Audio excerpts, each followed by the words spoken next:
Olá, tudo bem? 9h10. Bom dia para você que nos acompanha pela TV ou pelo YouTube da Alesp. Hoje é 22 de outubro de 2024. No Alesp em pauta de hoje, as dificuldades das pessoas de baixa renda em países pobres em acessar fontes limpas de energia. Outubro é rosa, dedicado à conscientização sobre o câncer de mama, mas também é laranja. E hoje vamos falar sobre o transtorno do déficit de atenção com hiperatividade, o TDAH. 150 mudas de árvores vão ser plantadas no Parque Ecológico do Tietê, em uma parceria entre o governo do estado e o Japão. Vem com a gente! O Alesp em Pauta, primeira edição, está no ar.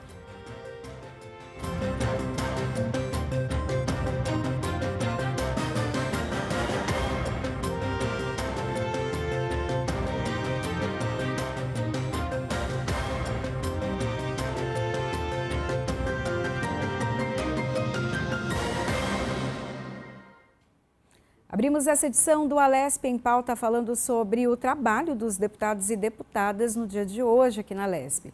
Os parlamentares que integram a CPI das lojas americanas se reúnem no plenário José Bonifácio para eleger presidente e vice-presidente da comissão. O repórter Guga Mendonça está ao vivo e conta pra gente todos os detalhes. Bom dia, Guga. Muito bom dia, Priscila. Muito bom dia a você que acompanha o Alesp em Pauta, primeira edição. Pois é, logo mais às 10 da manhã, no auditório Teotônio Vilela, tem a reunião da CPI das lojas americanas para escolher aí presidente e vice-presidente. Nós estamos aqui no espaço Quinto Centenário, onde a gente pode acompanhar a exposição Além das Lentes. O nosso repórter cinematográfico, Rodox Muniz, vai mostrar um pouco dessa exposição que fotografa em uma linguagem única, capaz de eternizar momentos e contar histórias. Essa exposição celebra o talento dos fotógrafos que atuam hoje na casa, destacando a visão criativa. Nós temos, por exemplo, a Bruna Sampaio, que é uma das fotógrafas que trabalham aqui na casa, que registram o dia a dia, em outras fotos tiradas, né, não só na rotina parlamentar, mas também na rotina do dia a dia, né, com um olhar diferenciado. Temos outras profissionais também, a Carol Jacó, também com algumas fotos, a Larissa Navarro, o Marco Antônio Cardelino, o Rodrigo Costa e também o Rodrigo Romeu. São os 6 profissionais que atuam hoje diretamente aqui na Assembleia Legislativa, e nós temos aí fotos do cotidiano e registros também importantes aqui dentro da Assembleia Legislativa, de momentos importantes, fotos aí que eternizaram momentos tanto no Parlamento Paulista quanto na carreira desses profissionais. O Marco Antônio Cardelino, por exemplo, trabalha há 42 anos aqui na Alesp com fotografia, né? É um eterno apaixonado pelos cliques e começou como um hobby, depois buscou, né, a profissionalização. O Marcão, como é conhecido, é um dos fotógrafos aí que registra o dia a dia do Parlamento Paulista aí com fotos que marcaram a história do nosso parlamento durante esses 42 anos, o nosso Marco Antônio Cardelino. Estamos aí mostrando essa exposição que está em cartaz, é gratuita, a população pode visitar aqui na Pedro Álvares Cabral, número 201, das 8 da manhã às 8 da noite. A Assembleia Legislativa está aberta ao povo. Essas exposições também você pode conferir aqui nos vários espaços da casa. Nós voltamos aos estúdios com você, Priscila. Obrigada, Guga, pelas suas informações. Bom, e o assunto agora é Outubro Laranja, mês de conscientização sobre o transtorno do déficit de atenção com hiperatividade, o TDAH. Para falar sobre esse assunto, vamos falar agora com Camila Tarife Ferreira Folquito. Ela é pesquisadora do Instituto de Psicologia da Universidade de São Paulo. Olá, bom dia, seja bem-vinda. Bom dia, Priscila, tudo bem? Tudo ótimo. Doutora, vamos falar um pouquinho sobre esse diagnóstico, né? De que maneira ele é encontrado e também o número tem crescido, tem aumentado o número de diagnósticos? Então, acho que essa pergunta é muito relevante e até a campanha do Outubro Laranja, ela acho que foi criada, é uma campanha mundial da Associação Mundial de TDAH, para conscientizar sobre o diagnóstico e o tratamento do transtorno. Porque o que a gente tem é uma situação muito recorrente de dificuldades de diagnóstico, então temos pessoas que não são diagnosticadas e possuem o transtornos, e também, por outro lado, nós temos pessoas que são erroneamente diagnosticadas. A gente tem visto, né, a gente vive numa sociedade que prioriza o desempenho, então a gente tem visto, assim, muitas pessoas que não têm o transtorno se utilizando de medicações que são para melhor e controle do déficit de atenção, para melhorar o próprio desempenho. Então, a gente tem uma situação muito crítica de melhorar a condição diagnóstica desse transtorno e a gente poder diferenciar e dar os melhores atendimentos para essas pessoas que realmente possuem o TDAH, né? O TDAH é um transtorno multifatorial que tem algumas causas genéticas, biológicas, causas sociais, e o entendimento do transtorno pela população ajuda a gente a diferenciar um caso de outro. Uhum. E doutora, a senhora citou agora, né, a questão de pessoas que usam a medicação sem a necessidade. Às vezes vai fazer uma prova, um vestibular, precisa de uma concentração para estudar, acaba utilizando um medicamento. Porém, não é para essa pessoa. Pode trazer problemas a longo prazo para essa pessoa, por exemplo? Sim, com certeza, né? As bases das medicações para o TDAH, elas são basicamente psicoestimulantes, né? Que quando usadas sem a orientação correta por médicos, por psiquiatras, elas podem causar uma dependência, né? Fora que a gente também tem uma questão aí psicológica de alguém que não entende, não confia no próprio desempenho e acredita que precisa de uma medicação para poder fazer uma prova, para poder melhorar a performance no trabalho. Então, a gente tem uma questão muito séria, né? Diferentemente de outros transtornos que ainda são pouco conhecidos na população, o TDAH, o termo TDAH, ele é um termo conhecido pela população. Porém, ele é um termo muito banalizado muitas vezes. Então, acho que a campanha do Outubro Laranja, ela também vem para conscientizar com informação útil, de qualidade, para a gente poder diferenciar essas populações e dar um encaminhamento correto, tratamento correto para quem realmente tem o transtorno, incluir nas escolas, fazer uma educação inclusiva melhor, né? Então, é para isso que o Outubro Laranja foi criado. Uhum. Doutora, até essa fala da senhora, né, da banalização da doença, né? Muitas pessoas acabam Sim. ou estão esquecidas ou estão dispersas e falam, ah, é o TDAH. E na verdade a pessoa nem tem isso. O diagnóstico, ele é difícil, ele pode ser confundido com outras coisas ou apenas essa distração, a gente fica o tempo todo sendo atacado por informação, seja celular, computador, isso pode confundir o diagnóstico?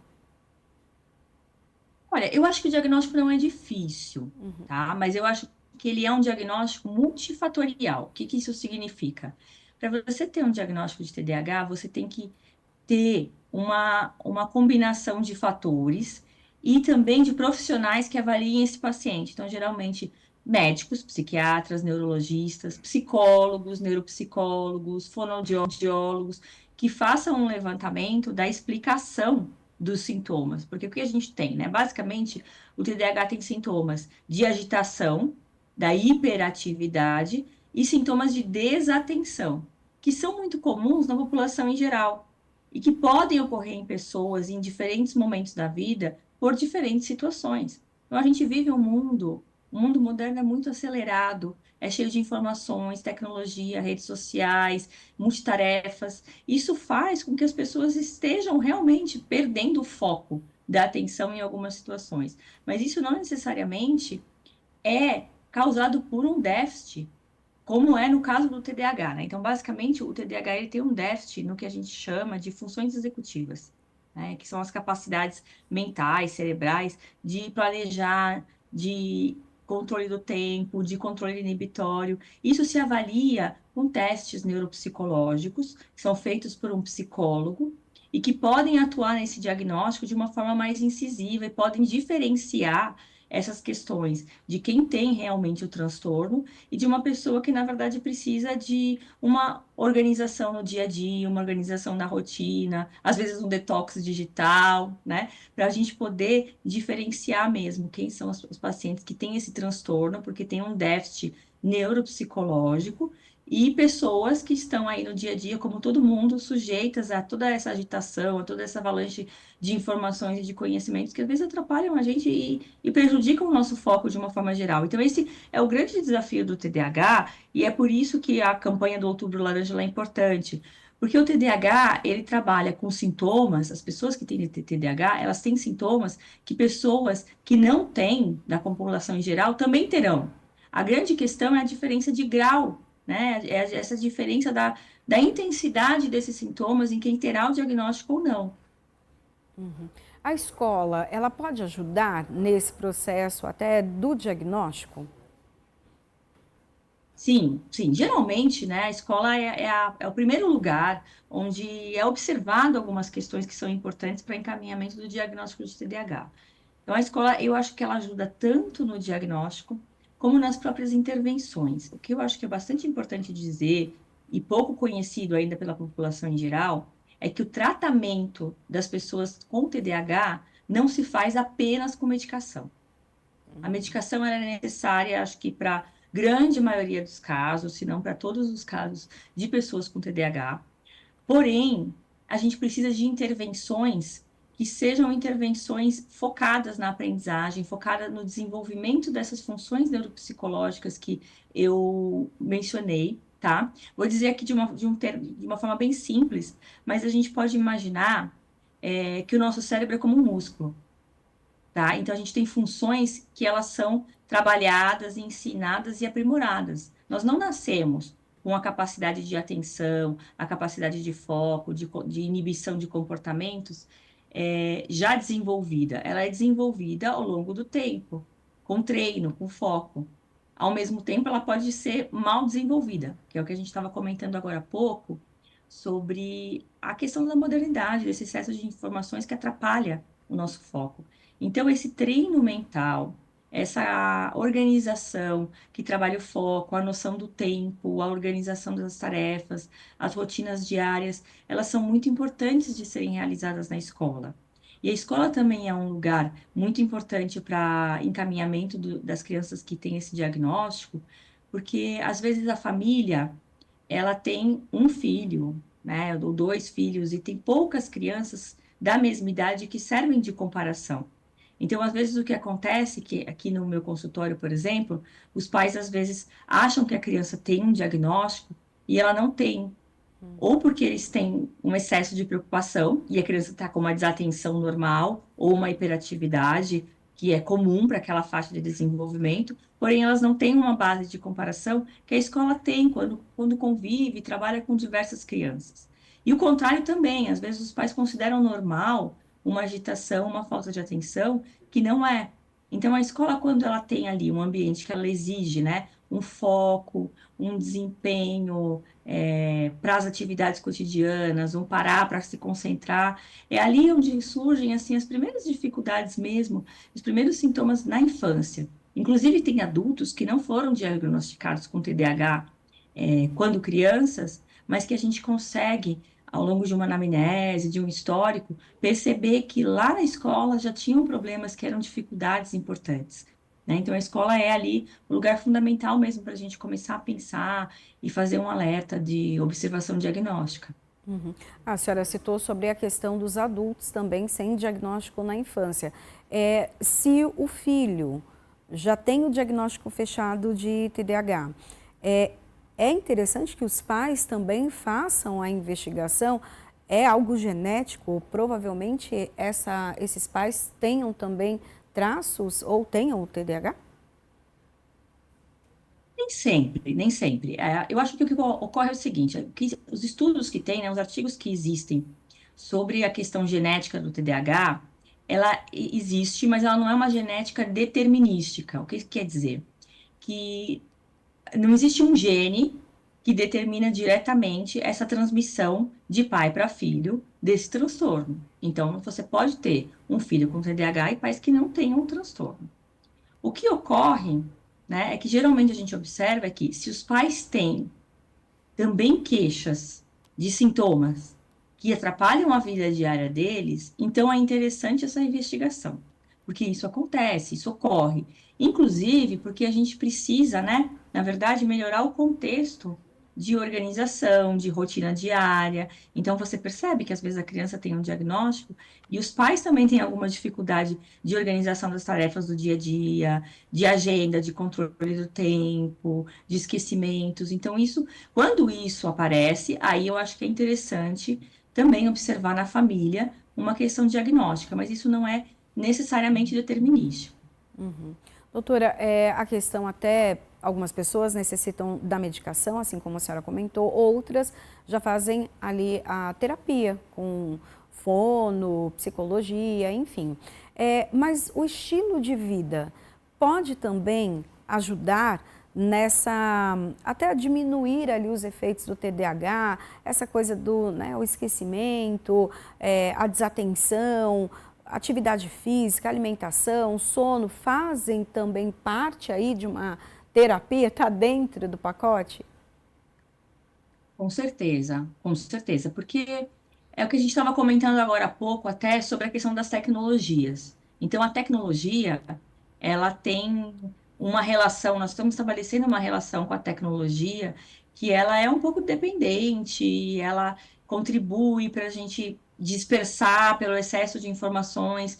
Então, um uso adequado das próprias tecnologias, uma melhora do sono, uma rotina muito mais organizada, ela contribui para a melhora dos sintomas, inclusive por aquilo que eu falei agora há pouco, daquele exemplo que eu mencionei de que o cérebro também pode ser visto como um músculo que a gente vai treinando.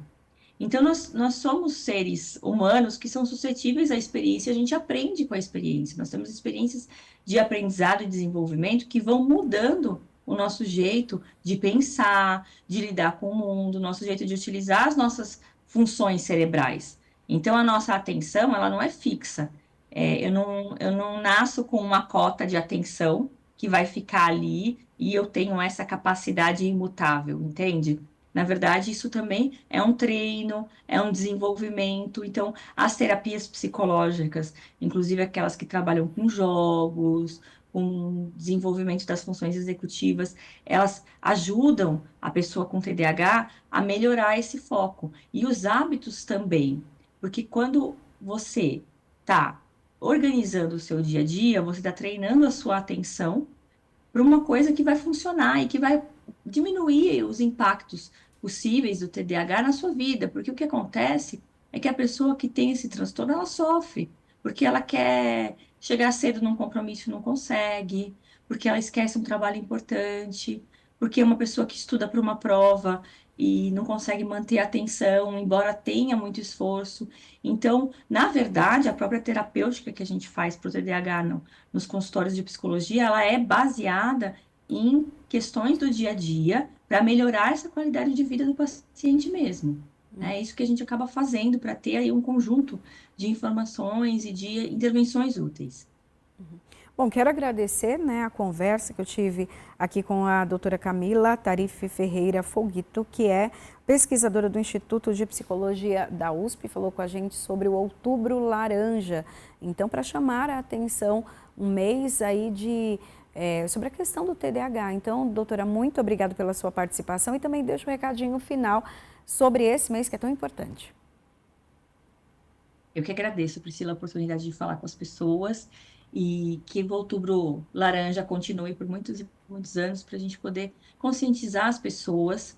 E o que eu queria dizer é que as pessoas, elas não são rótulos. Então, quando a gente faz essas campanhas com cores, a gente está alertando para um transtorno, mas a gente precisa sempre saber que existe alguém por trás desse diagnóstico, né? E que essa pessoa, ela é muito maior que qualquer diagnóstico que ela tenha, porque acho que só assim a gente vai realmente conscientizar e dar a humanidade necessária para olhar aquele ser humano que tem essa questão tão importante e ajudar nos tratamentos e serem mais efetivos.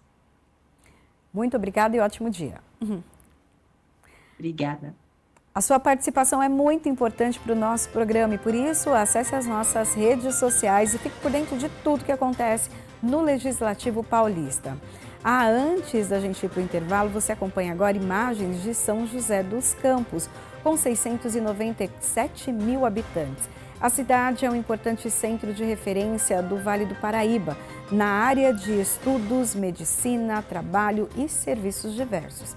São José dos Campos conta com um grande parque tecnológico estadual, com muitas indústrias e instituições de ciência e tecnologia. O Alesp em Pauta vai para um rápido intervalo, a gente volta em instantes.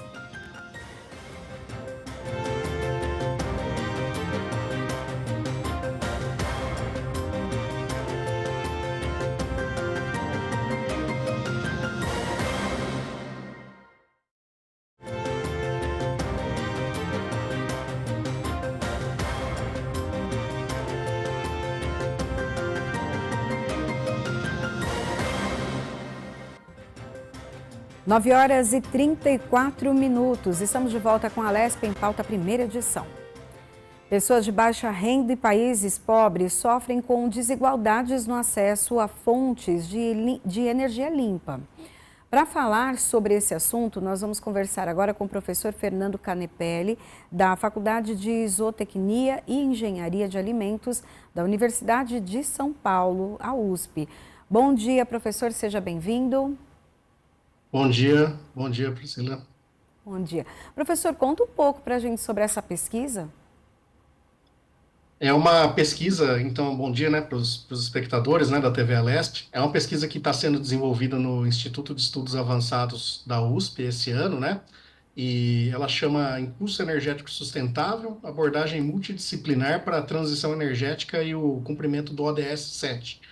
Então, com o aspecto, com o ambiente multidisciplinar do IEA, nós vemos não somente as questões relacionadas às rotas tecnológicas das energias, né, ou seja, as tecnologias relacionadas à energia, mas todo o contexto na sociedade, né, da transição energética, do ODS 7, né, que é o Objetivo de Desenvolvimento Sustentável número 7 da ONU, que fala sobre energia limpa e acessível para todos. Uhum. E daí, quando a gente fala de energia limpa, o que a gente pode entender, então? É a utilização de que tipo de energia? E no caso dos países pobres e das pessoas que vivem em vulnerabilidade, como essa energia consegue chegar a elas? Tudo bem, a gente tem até uma certa analogia que a gente faz, a energia limpa são as renováveis, né? Embora, por definição, elas não sejam exatamente iguais, mas a gente entende que as renováveis, elas são, por exemplo, as que estão presentes, as hidráulicas, né? Hidrelétrica, solar, biomassa, eólica, né? Então, essas que se renovam ao longo do tempo, né? Diferente das fósseis, né? Ou das não renováveis, né? Que então elas demoram milhões de anos para se compor. A gente tem, assim, como conceito que as energias renováveis, elas são mais limpas, né? Na verdade, todo tipo de uso de energia, ele causa algum tipo de impacto, né? Agora, as renováveis, elas causam bem menos impacto que as fósseis. Então, a gente pode pensar, assim, que as energias não renováveis, né? Então, principalmente no que diz respeito à pobreza energética, né? As pessoas acabam utilizando nos seus lares, né? Enfim, combustíveis como lenha, carvão, né? E então aquele microclima, né? Do local, né? Ele fica extremamente poluído e afeta as pessoas que moram ali, né? A gente ainda tem muito isso no Brasil e no mundo, né? Mesmo com programas governamentais, né, de todas as esferas, né, municipal, estadual e federal, a gente ainda tem uma falta de infraestrutura para acesso à energia limpa, né? Então, essa infraestrutura ela é mais desenvolvida no global norte, né, que são os países desenvolvidos, e menos desenvolvida no global sul, que são tidos como os países subdesenvolvidos ou em desenvolvimento, né? Então a gente, andando até pelas periferias das cidades, né, a gente vê pessoas em condições com pouco acesso ou nenhum acesso a fontes de energia, nesse caso, por exemplo, para cocção, né, para aquecimento, mas também pessoas sem acesso à energia elétrica, por exemplo, por falta de infraestrutura e também por causa de custos, né, que não são acessíveis e são até proibitivos, né, eles representam uma grande parte do orçamento dessas pessoas. Uhum. O preço até para a implantação ali das placas de energia, placas solares, tem diminuído ao longo do tempo até para uma forma de incentivo, mas ainda não é acessível E como tornar acessível para que mais pessoas tenham e principalmente para que chegue nesses lugares em que a energia elétrica não chega? Pois nos últimos 2 anos caiu cerca de 40%, né, o preço para a instalação dos kits fotovoltaicos, né?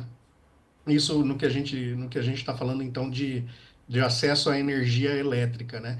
Esses kits, né, a gente tem dois aspectos, os que são ligados na rede, então esses que são instalados, por exemplo, dentro da cidade, se a pessoa tem algum acesso à eletricidade, né?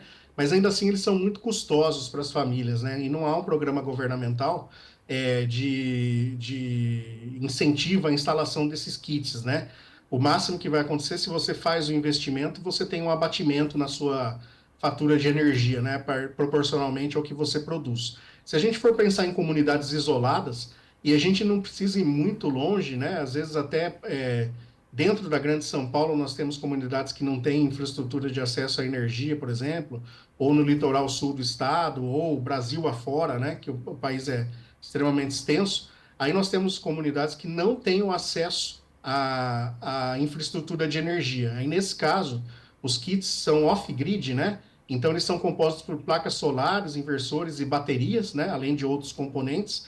E aí, esses proporcionam com que a pessoa tenha algum tipo de inclusão, né? De inserção na sociedade, né? Seja por meio da saúde, né? Com abastecimento de energia de postos de saúde, uma sala de vacina, né?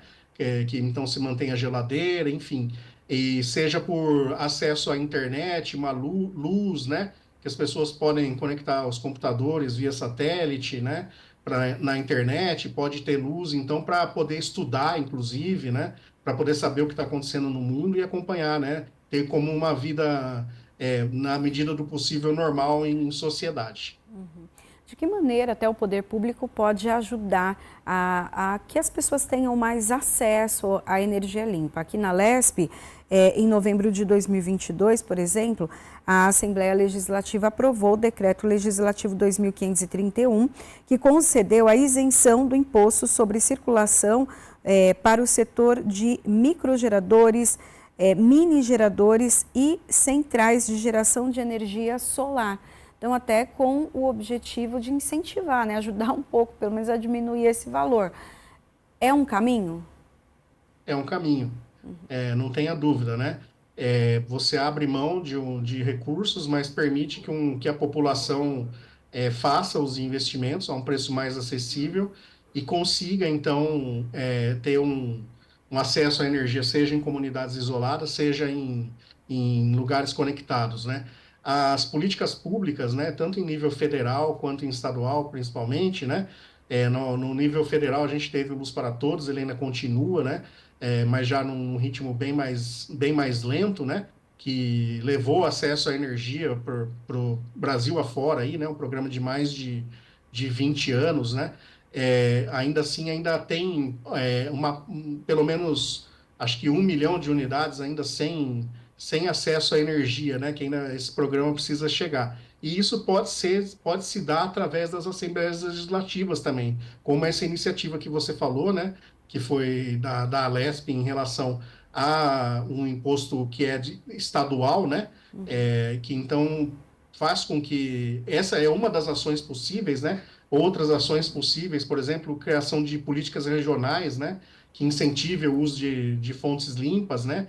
E aí, de repente, não só dessa cadeia de geração, outras cadeias de geração, né? Outros componentes do sistema de geração, né?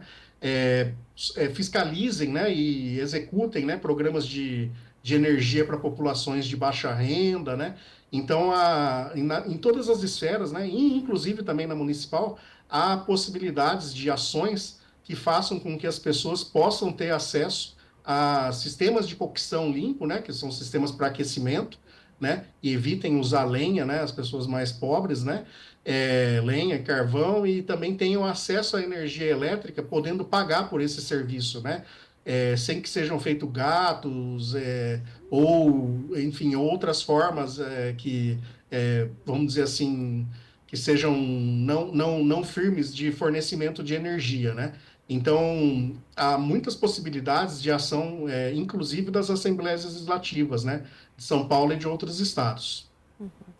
Professor, e qual o impacto de não chegar esse tipo de energia, as pessoas não terem acesso às pessoas em vulnerabilidade ou até os países que então são considerados aí pobres ou em ascensão? O que significa? Olha, um impacto é enorme, né? A gente pode pensar tanto de impactos, por exemplo, na saúde e no bem-estar, né? Então, por exemplo, o uso desses combustíveis que a gente diz não renováveis ou tradicionais, né? Eles podem trazer, pode ser associado a doenças respiratórias graves, por exemplo, né? Que afetam as pessoas que moram ali no local que está sendo consumido, né? E, inclusive, estima-se que estejam tendo milhões de mortes anuais, né, relacionadas à poluição do ar, né, causada pela queima desse tipo de combustíveis, né? Outra coisa também, a desigualdade, né, de acesso à energia moderna, né? E a fontes modernas de energia, vamos dizer assim, as renováveis, as limpas, né? Ela aumenta muito a vulnerabilidade social, né? As pessoas ficam muito suscetíveis, né, a ter e não ter energia, né, enfim. E aí, a gente tem escutado todo dia falar sobre transição energética, né, mas justamente o tema, foco da entrevista é pobreza energética. É um tema que a gente não tem escutado falar muito, né, e por isso eu elogio a iniciativa da TV Alesp. Porque a transição energética, ela precisa ser justa e acessível para todos, né? Então, ninguém pode ser deixado para trás, né? Então, muito bem, vamos utilizar fontes limpas de energia, né? Mas vamos prover para que as pessoas, principalmente as de mais baixa renda, em países em desenvolvimento, que vivem nas periferias, também tenham acesso a energias limpas, né? Através do fornecimento de infraestrutura, de subsídios, enfim, de políticas públicas que favoreçam a inserção dessas pessoas na sociedade. Até a gente falou, professor, sobre a questão financeira, né? Então, do valor ali para colocar o equipamento, enfim. Mas as casas ali que são mais na periferia ou em comunidades, ali é possível a utilização, aplicar a instalação desses equipamentos ou precisa de uma logística muito maior, mais complexa? Sim, aí nesse caso, nós temos alguns tipos de projetos já em andamento, por exemplo, como o Revolu Solar, né? Que eles atendem as comunidades. Então, eles em locais que tem uma construção de alvenaria mais sólida e tudo mais, eles instalam esses sistemas, né? E aí fazem o rateio e a distribuição pela comunidade, né? De fato, como você bem sinalizou e bem indicou, as construções, muitas vezes elas não têm uma estrutura firme, né? E muitas vezes também elas não têm um endereço fiscal, vamos dizer assim, então não há possibilidade se for um sistema on-grid, de fazer a instalação dos sistemas fotovoltaicos, a não ser que faça o sistema off-grid, né? Que é aquele com baterias. Mas mesmo assim, há necessidade da questão da segurança também, né? A eletricidade ela é muito boa, muito interessante, mas ela é perigosa no seu uso. Então, podendo provocar desde incêndios, se houver um curto-circuito, até as pessoas irem a óbito se tomarem algum tipo de choque elétrico, né? Então, há que se ter muito, muito cuidado. Então, eu cito como uma dessas iniciativas, né? Nós temos comunidades solares mundo afora, e aqui no Brasil, um exemplo que eu cito bastante, e que eu acompanho, é o da Revolu Solar. Bom, quero agradecer a participação aqui conosco do professor Fernando de Lima Canepelli, que é da Faculdade de Zootecnia e Engenharia de Alimentos da USP. Muito obrigado pela sua participação e dividir aqui com a gente também tanto conhecimento. Obrigada. Eu que agradeço a oportunidade, estou sempre à disposição da TV Alesp, né, para falar sobre esses assuntos, né, e é importante deixar o recado que a transição energética que nós estamos vendo todo dia na mídia, ela deve ser justa e acessível para todos. É verdade. Muito obrigada, ótimo dia. Obrigado. Bom, e a sua participação é muito importante no nosso programa e por isso eu peço que você acesse as nossas redes sociais e fique por dentro de tudo que acontece no Legislativo Paulista. Antes da gente sair para o intervalo, você acompanha imagens da cidade de São Carlos, na região centro-leste do estado. E olha que interessante, em 2006, São Carlos foi a primeira cidade da América do Sul a ter o maior número de profissionais com o título de doutorado.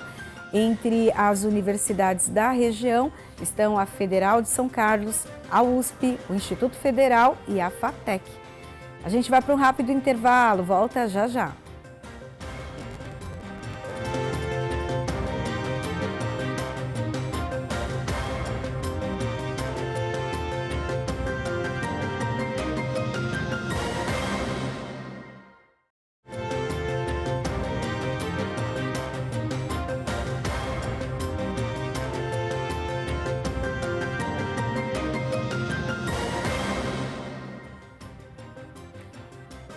Nove horas e 52 minutos, estamos de volta com a Alesp em Pauta, primeira edição.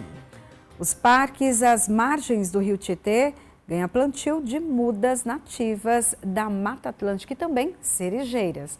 Olha, para falar sobre esse evento, nós vamos conversar com o Jonatas Trindade, subsecretário de Meio Ambiente da Secretaria de Meio Ambiente, Infraestrutura e Logística do Estado de São Paulo. Olá, bom dia.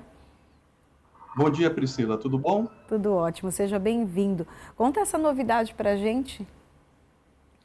É um plantio que a gente programou para realizar junto com a JAICA, em decorrência da cooperação que o Estado de São Paulo tem tido com essa agência governamental japonesa, e ela visa o plantio de 145 mudas, sendo 45 de cerejeiras e 100 de espécies nativas da Mata Atlântica.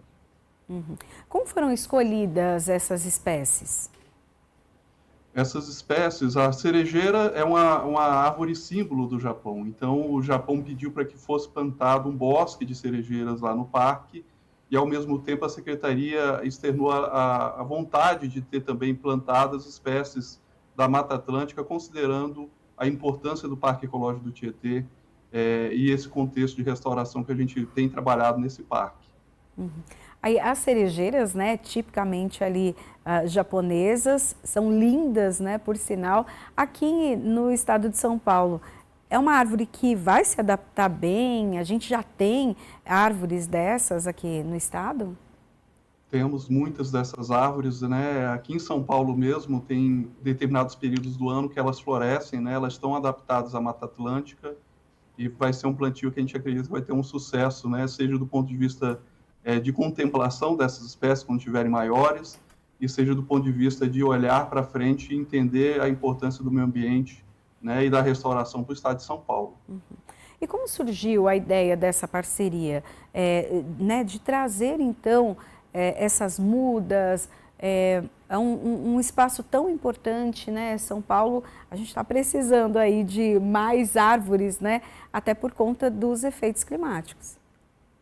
Exatamente, né? Essa cooperação já é uma cooperação antiga com a JAICA. A JAICA nos procurou com o interesse de fazer esse plantio simbólico, com o objetivo de mostrar, né, que essa cooperação continua, né? Que São Paulo tem uma relação com o Japão de cooperação e a importância dessa cooperação no passado, né? Um reforço da cooperação que já aconteceu no passado, com financiamento para o rebaixamento da calha do Rio Tietê. Né, a JAICA, ela financiou naquela época, né, isso na década de 90, início dos anos 2000, esse trabalho de restauração da calha, de rebaixamento da calha, né, que diminuiu os períodos e as situações de inundação nas margens do Rio Tietê. Então, é para reforçar essa cooperação. Subsecretário, até essa empresa, o Japão reconhece, né, que o Brasil é aí um grande pulmão para o mundo e que cuidar também da natureza que nós temos aqui vai influenciar em todo o planeta, né? Com certeza, né? Esse é o desafio não só de São Paulo, mas do Brasil como um todo.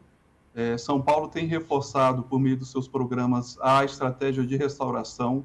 É o nosso carro-chefe, a restauração como um meio de tornar o ambiente mais resiliente, mais preparado para as mudanças climáticas. Nós sabemos que a vegetação ela traz uma condição térmica melhor, ela diminui a temperatura, principalmente nos locais em que existem as ilhas de calor, por exemplo, na cidade de São Paulo. Então, quanto mais verde, melhor para que a população se sinta bem, né, com um clima mais ameno. E esse clima mais ameno influencia, sim, de uma forma bastante ampla, não só São Paulo, como demais região do Brasil, né? Nesse ano a gente vivenciou, como em anos anteriores, a fumaça que veio das queimadas, não só de São Paulo, mas da região amazônica, e o tanto que piorou naquele momento a qualidade do ar. Então, a gente espera restaurar essas áreas que foram queimadas, né? E esse processo de restauração é um processo que vem sendo desenvolvido tanto com a participação pública como com o apoio da iniciativa privada, que tem sido grande parceiro nesse processo de restauração. Uhum. Quando a gente fala até do parque, né, ali do Rio Tietê, o que ele significa para o estado de São Paulo?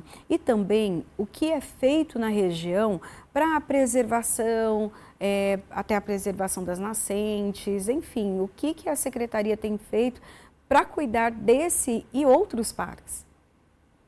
Certo. Considerando uma diferença, né? Nós temos alguns parques urbanos, a qual se insere esse Parque Ecológico Tietê. Nós temos investido massivamente na melhoria da qualidade desses parques, no oferecimento de serviços, de prestação de serviço para a população, né, por meio da sua visitação, entendendo que é um espaço de convivência da população paulista. Então, é um parque bastante visitado, principalmente aos finais de semana, né? Nós temos o interesse de melhorar a qualidade ambiental desse parque para que a população se sinta realmente feliz de poder chegar a um parque bem cuidado, com a vegetação bem cuidada, né? E o Estado de São Paulo tem desenvolvido projetos não só nesse parque, mas em unidades de conservação do Estado, né? Projetos de restauração e também ações que visam a melhoria da qualidade ambiental desses parques, né? Em relação aos parques que ficam às margens do Tietê, nós temos um trabalho realizado tanto de desassoreamento do rio, limpeza desse rio, né? Nós lançamos recentemente o lixômetro, em que já foram registradas o recolhimento de mais de 65 mil toneladas de lixo desde janeiro do ano passado, com investimento de 117 milhões do Estado de São Paulo nessa retirada desse lixo. Então, é um processo que a gente tem que conscientizar a população da importância de preservação do rio e das suas margens, né? Então, a restauração faz parte desse cuidado das margens, né? A gente tem um processo também do Integra Tietê, que é esse projeto maior que visa melhorar a qualidade do Tietê com obras, seja de desassoreamento, seja de recuperação dessas margens, e, logicamente, os parques que se encontram nessas margens são beneficiados com esses projetos. E essas espécies, elas já começaram a ser plantadas, ou quando começam, e vão ser ali as mudinhas ou já árvores? Nesse caso específico, esse projeto com a JAICA, né, essa comemoração dessa cooperação com a JAICA, nós realizamos o plantio no início do ano de 5 cerejeiras, né, e ampliamos esse plantio para fazer uma ampla divulgação da estratégia de São Paulo da restauração, né, e também de divulgar esse trabalho que foi realizado com a JAICA no passado, e essa importante forma de trabalhar com o Japão, que nós temos outras cooperações com o Japão, né? Então, estamos plantando hoje 145 mudas, né, como eu falei, 45 de cerejeiras e 100 de espécies nativas. Então, especificamente hoje, estamos plantando esse quantitativo.